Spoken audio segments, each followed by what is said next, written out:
नमस्कार। हर बार की तरह इस बार भी उपस्थित हूँ आपकी सेवा में, और जो कुछ ऐसी भ्रांतियां हैं ज्योतिष में, उन पर अनुसंधान करके आपके मन का संशय समाप्त हो, ऐसा प्रयास किया गया। मंगल ग्रह कारक तत्व,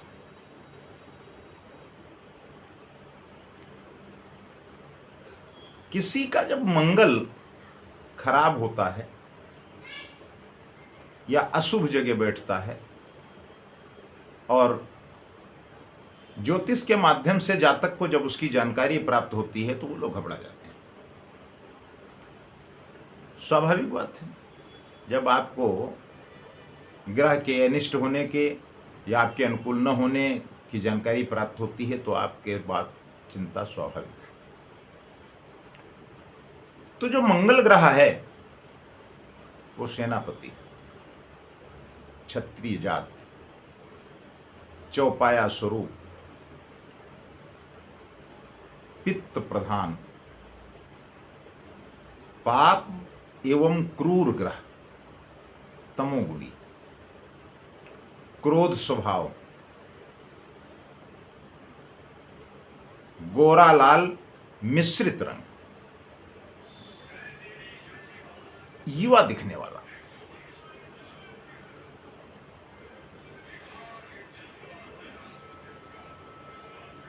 तो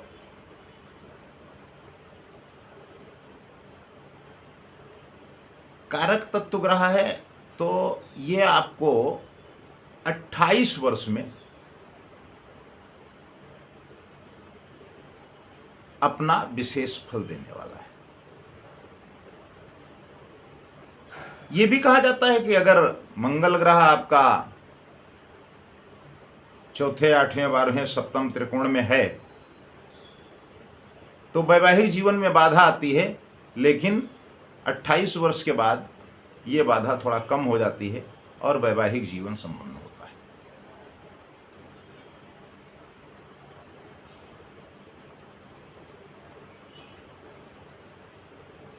इस ग्रह का अधिकार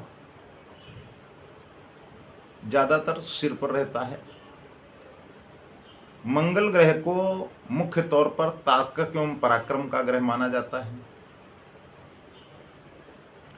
मंगल प्रत्येक व्यक्ति में शारीरिक ताकत तथा मानसिक शक्ति एवं मजबूती का प्रतिनिधित्व करता है। मानसिक शक्ति अर्थ निर्माण करने में सहायक है। उसमें इस निर्णय पर टिके रहने की क्षमता है। और मंगल के प्रबल प्रभाव वाले जातक आमतौर पर तथ्यों के आधार पर उचित निर्णय लेने में तथा उस निर्णय पर व्यवहारिक रूप देने में भली प्रकार से सक्षम होते हैं। ऐसे जातक सामान्यतया किसी भी प्रकार के दबाव में नहीं आते, किसी के सामने घुटने नहीं टेकते और वो अपनी बात लोगों से मनवाकर ही मानते हैं, वो भी हठ धर्मिता से नहीं, अपनी तर्क व्यवस्था के आधार पर। मंगल के प्रबल प्रभाव वाले जातक शारीरिक रूप से बलवान, साहसी होते हैं। ऐसे व्यक्ति विपरीत परिस्थितियों में भी हिम्मत से काम लेते हैं और अगर असफलता उनको दिखती हो तो बार बार वो सफलता का प्रयत्न करते हैं।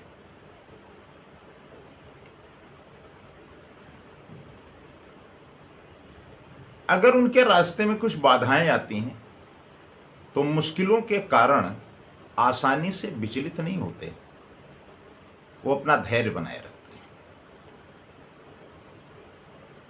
अब मांगलिक योग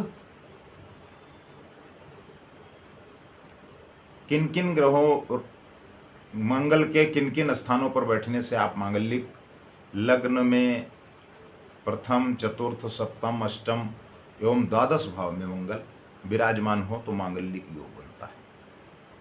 मतलब कहीं से भी मंगल विराजमान होकर सप्तम भाव में प्रभाव डालें तो मांगलिक योग बनता है।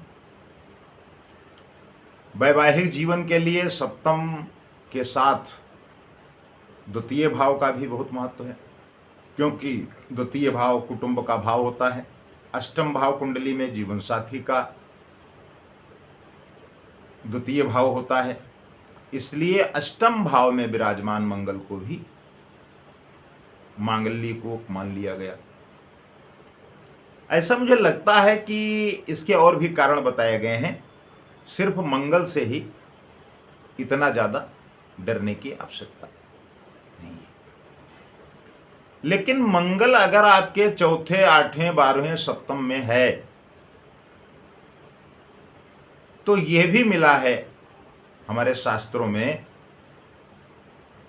कि इन जगह मंगल बैठने के बावजूद भी मंगल अनिष्टकारक नहीं हो सकता। वो कौन से हैं कि न मंगली मंगल राहु योगे, न मंगली चंद्र भृगु द्वितीये, न मंगली पश्यत यस्य जीव, न मंगली चंद्र गतस्य केंद्रे। आप कंप्यूटर के ऊपर पत्रिका मिलान करके जब देखते हैं तो वहां आ जाता है कि पत्रिका में मंगल दोष है, लेकिन कंप्यूटर के पास ये जानकारी नहीं है कि किन किन कारणों से मंगल दोष समाप्त होता है। अभी वहां तक हम सॉफ्टवेयर में पहुंच नहीं पाए हैं, प्रयास चल रहा है, शायद आगे चल करके इस बात की भी जानकारी प्राप्त होने लगे। मेरा कहने का अभिप्राय है कि मंगल से आपको बहुत घबराने की जरूरत नहीं है, बहुत डरने की जरूरत नहीं है, बहुत परेशान होने की जरूरत नहीं है। अगर ऐसी कोई स्थितियां, परिस्थितियां बनती हैं तो उसका परिहार है, उसका समाधान है, उसको करके आप अपना अच्छा जीवन व्यतीत कर सकते हैं। नमस्कार।